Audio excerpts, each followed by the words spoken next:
This is a Flip Music exclusive.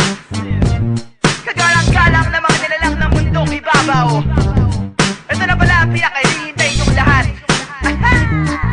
Handa ka na bang marinig ang pinakamahusay, pinakabara ng entero? Dahil tinanggal ang sungay, pinagkamara na rebelde, pero tinanghal na tunay na makatanghibang. Sino ba kasi yan? Ang eksperto sa paggamit ng tayutay na magulang. Mga bobo kailangan ng patnubay ng magulang. Puro isip bata ante ng patunay na magulang. Ang makatanghibang, sino ba kasi yan? Ako si Abra, Kadabra, handa ka na ba pre? Wala akong pake kung hindi, huwag kang maarte. Makinig ka na lang sa mga katagalan, medyo mabangis. Sobra, mukhang bibig na parang presyo ng langis. Sa sadista, rapista, artista na boy, kaya hasta la vista, sa rap na badoy. Estupidong pag-ibig sa mga kanta ng unggoy. Wala ka wala na para bang nasa lanta ng undoy. Ako ang nabuwang na mukhang mabait, maluwang ang damit at lubhang masakit. Ang mga salita ko pandalubhas ang galit. Eh yung kayo naman parang nagmula lang sa puwet. Walang class. Talaga?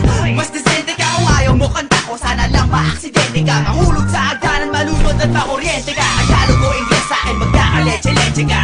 Di ka panipaniwala, ito ang kanta na nagsisilbing paalala, na di lahat ng rap ay nakakawalang gana. Sumama na kayong lahat sa Abra, Kadabra.